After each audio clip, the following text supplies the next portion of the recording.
मैं एक महिला विंग की प्रदेशाध्यक्ष हूँ। कहाँ से मिला थी? क्योंकि सरपंच साहब की राय ये थी कि हमारे पास में कोई पंचायती जमीन नहीं है, या पूर्ण विराम लगा दिया है। क्योंकि सीएम साहब से जब बात हो गई थी, एक जिक्र चला था कि 200 गज प्लाट कुछ पैसे या कोई पार्टी की तरफ से आपके पास में पैकेज आया, लेकिन उनको ऐसा लगा होगा जिस दिन के आसी हल्के के जो विनोद ब्याणा जी वो मेरे घर आए थे। सुमन जी हमारे साथ मौजूद हैं, जो चीफ मिनिस्टर मनोहर खट्टर ने कही थी कि चंद्रयान 4 लॉन्च होगा, उसके बाद युवाओं को रोजगार मिलेगा। क्या आगे का रणनीति तय की है और मुख्यमंत्री के बयान के बाद में कितना संतोषजनक जवाब इनको मिल पाया? जी नमस्कार, स्वागत है। जी नमस्कार। और कितना योगदान सरकार की तरफ से मिल पाया? अभी तक तो कुछ योगदान नहीं मिला है और ना ही मैं संतुष्ट अभी तक हुई हूँ। मैं बाटोल जाटान की एक महिला हूँ और मैं कभी झुकने वाली नहीं हूँ, क्योंकि जब मेरा गांव इतना बहादुर है और मैं भी उनके साथ हमेशा खड़ी रहती हूँ। और अब तक मेरे पास कोई संतुष्टि का ऐसा प्रश्न नहीं आया है, ना ऐसा कोई समाधान बात का हुआ है। अभी मेरी यात्रा जाने लग रही है सीएम साहब से अपनी मांगों को मनवाने के लिए, आज कैथल से आगे निकल चुकी है। कौन सी यात्रा मैम, कहाँ से निकली? ये यात्रा निकली है बाटोल जाटान की सुमन के समर्थन में, उसके स्वागत के लिए। सीएम साहब जी ने जो मांगे मनवाने के लिए मेरे को चंडीगढ़ बुलाया गया है, उस मांग के लिए हमारे जो यात्रा पर निकले हुए हैं हमारे सेमेट मजदूर साथी और बहुत सी महिलाएं ग्रुप हैं, मेरे साथ बहुत सी जनता है जो कि मेरे साथ मेरे से भी आगे 3 दिन से निकल चुकी है। पैदल निकल रहे हैं? पैदल भी हैं, साइकिल यात्रा के थ्रू जा रहे हैं, बाइक वगैरह हैं, पैदल भी हैं, रात को भी चलते हैं, दिन में भी चलते हैं। आपको ये मन में है कि चीफ मिनिस्टर साहब उनको समय दे पाएंगे या फिर बातचीत हो पाएगी उनसे? समय तो सीएम साहब को देना पड़ेगा, क्योंकि सीएम साहब हैं।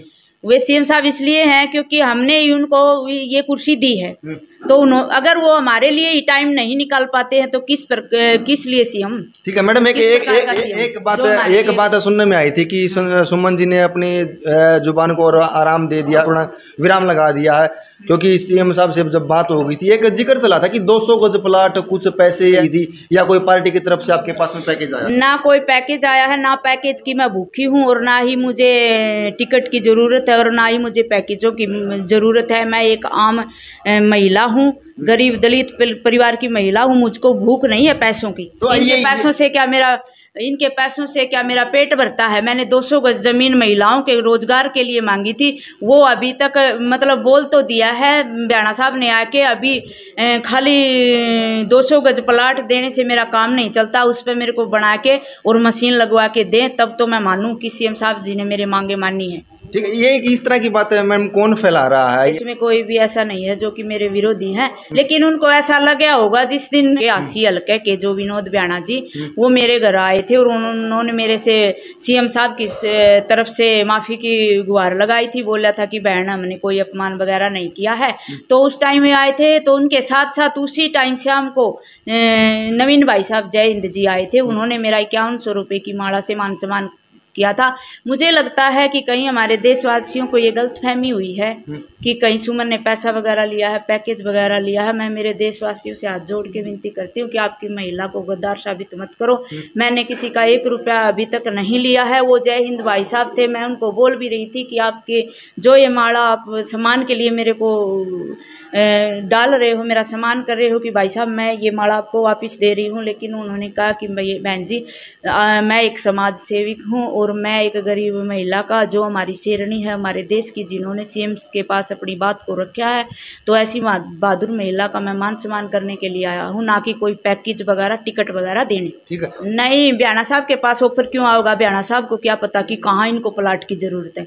वो तो मैंने मांग की थी मेरी गाँव की महिलाओं के लिए, क्योंकि मेरे गांव की महिलाएं बेरोजगार हैं और उनको बैठने के लिए, जैसे हमारे यहाँ सेल्फ हेल्प के ग्रुप हैं और थोड़ी थोड़ी जगह है, वही सबके पास में गरीब घर है, तो रोज उसमें मकान में बैठ के अगर मीटिंग करते हैं तो घर वाले भी परेशान होते हैं, बच्चे भी परेशान होते हैं। हमारी मीटिंग के लिए हमने ये 200 गज का प्लाट मांगा था और सरकार ने वैसे पहले भी अलॉट कर रखा है कि ये 200 गज का प्लाट हर गांव की वीओ जो सेल्फ हेल्प ग्रुप की वीओ है उनको मिलना चाहिए, और हमको अब तक मिला नहीं था, इसलिए मैंने मांग की थी। वो प्लॉट कहाँ से मिला थी? क्योंकि सरपंच साहब की राय ये थी कि हमारे पास में कोई पंचायती जमीन नहीं है।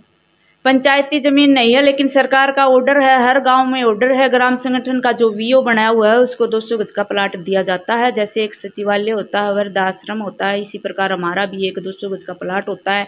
उसमें बैठकर हम सभी बहनें अपनी मीटिंग करती हैं। उसमें हमारा जो हिसाब किताब होता है, हमारी मीटिंगों का जो बैंक में हम कमेटी वगैरह बना रहे हैं उसका हिसाब किताब करते हैं बैठकर, और हमारा काम करते हैं, जैसे अचार बनाना, लड्डू बनाना, इस प्रकार का। तो हमारे पास जगह नहीं थी, इसीलिए मैंने सीएम साहब से बात की थी कि सीएम साहब जी 200 गज का प्लाट में हमारे को दिया। जब रोज रोज तो हम परेशान हैं, और किसके घर में बैठ बैठ के मीटिंग कराएंगे, हम मजबूर लेडीज से। ठीक है सुमन जी, आपकी यात्रा कब निकली थी और कब मुख्यमंत्री के दरबार पर दस्तक देने वाली है? मेरी यात्रा 1 तारीख को निकल चुकी थी 9 बजे, और 6 तारीख को हम वहाँ पहुँचने वाले हैं। और जितने भाई और जितनी जनसंख्या पे लोग अब गए हुए हैं वो हमारे साथ जाने वाले हैं। आज मैं भी जाने वाली हूँ शाम तक। और 3 दिन में गाँव गाँव में, हर गाँव में स्वागत होता है। 50 से 60 महिलाएं रोज आगे आ रही है। मैं एक महिला विंग की प्रदेशाध्यक्ष हूँ। सुमन जी, क्या रोजगार को हटके कुछ और भी डिमांड आप सीएम साहब के सामने रख सकती हैं? हाँ, रख सकती हूँ। मेरे किसान हैं, मजदूर हैं, हर वर्ग है। किसी के लिए आज तक हमारे सीएम साहब ने 10 साल के करीब हो गए हैं, 2014 में बने थे और 2023 ही आ गया है। आज तक किसी किसान को कुछ मदद, किसी मजदूर को कुछ मदद, किसी महिला को, किसी भी वर्ग को आज तक कोई मदद नहीं मिली है। आशा वर्कर हैं 58 दिन से रोडों पर बैठी हुई है। महिला मेट मजदूर है, रोडों पर बैठी हुए हैं। एक पैसे का ये नहीं है कि दिहाड़ी बढ़ा देंगे, मजदूरी बढ़ा देंगे, या आपकी सैलरी बढ़ा देंगे, या किसानों को कोई मतलब इनकी फसल में बढ़ोतरी करेंगे, या इनको कोई मुआवजा देंगे। हमारे जब किसान हैं, जो कि हमारे देश के अन्नदाता हैं, जिनकी फसल पैदा करने से हमारा गुजारा होता है, तो वो जब इन्होंने सड़क पे बिठाए हैं तो मजदूरों को तो ये बिल्कुल कीड़े मकोड़े ही समझते हैं साहब। मैं सीएम साहब जी को बता देना चाहती हूँ कि यदि हमारे मेट मजदूर और हमारे किसानों की बातों को अगर इन 2 महीनों में वो नहीं मानते हैं, तो हम आने वाले 2024 के चुनाव में दिखा देना चाहते हैं कि हमारे वोट की कीमत क्या है। और हम हमारे किसानों की, जिनकी फसल बर्बाद हो चुकी है, जिनके खेतों में हर टाइम पानी भरा रहता है, हर दिन रात खून पसीना बहाकर वो काम करते हैं, खाद के लिए लाइन में लगते हैं। बड़ी शर्म की बात है, उनको सुबह जाते हैं 3-3, 4-4 दिन मंडियों में खड़े रहते हैं। तो मैं चाहती हूँ कि अगर हमारे सीएम साहब अब भी अगर इन 2 महीनों में भी अगर किसानों के लिए कुछ करते हैं, मजदूरों के लिए कुछ करते हैं, तो हम इनके साथ खड़े हैं। यदि इन 2 महीनों में भी वो हमारे किसानों को, मजदूरों को ऐसे ही रुलाते हैं सड़कों पर, रोडों पर, तो जैसा शोषण इन्होंने हमारा किया है, तो आने वाली 2024 में हम भी वे शोषण जैसा ही व्यवहार इनके साथ करेंगे, गांव में घुसने नहीं देंगे। ठीक है, ये मुहिम पीछे भी चलाई जा रही थी, लेकिन बड़ी विडम्बना है मैम, जो भी हरियाणा के मुख्यमंत्री मनोहर लाल खट्टर के दरबार पर दस्तक देता, उनको प्रशासन का सामना करना पड़ता है, उनके ऊपर लाठीचार्ज होता है, आंसू गैस की गोले छोड़े जाते हैं। क्या इस तरह का बर्ताव आपकी टीम के साथ भी होने की आशंका है? मेरी टीम के साथ तो मैं सुमन बाटल खड़ी हूँ। कई बार रैली की है मैंने, पूरे करनाल को गिरवा दिया है मैंने, पूरी दिल्ली को गिरवा दिया है, अब मैं चंडीगढ़ को गिरवाऊंगी। और अगर हिम्मत है तो सीएम साहब मैं वार्निंग दे रही हूँ, आप मेरे को उठा के देख दियो वहाँ से, ठीक है ना। मैं ये दम रखती हूँ मेरे गांव के, मेरे विकास के लिए, मेरे किसानों के मैं हमेशा साथ खड़ी हूँ, मेरे मजदूरों के मैं हमेशा साथ खड़ी हूँ, चाहे सीएम साहब जी मेरे को मार दियो। और बड़े शर्म की बात है, हमारे वोट से उनको ये चेयर मिली है और उन्होंने हमारा इतना शोषण किया, आंसू गैस के गोले, कभी लाठी चार्ज, कभी कुछ करता है। घर में घुसने के बाद में आदर मान सम्मान होता है इंसान का, लेकिन इन्होंने हमारे वोट के दम पर ही हमको ये हमारी हालत बनाई। ये सुमन जी वही सुमन है बाटोल चट्टान से, जो मुख्यमंत्री मनोहर लाल खट्टर ने चंद्रयान 4 के लॉन्चिंग के समय एक बात कही थी और उसके बाद चर्चा में बनी हुई थी।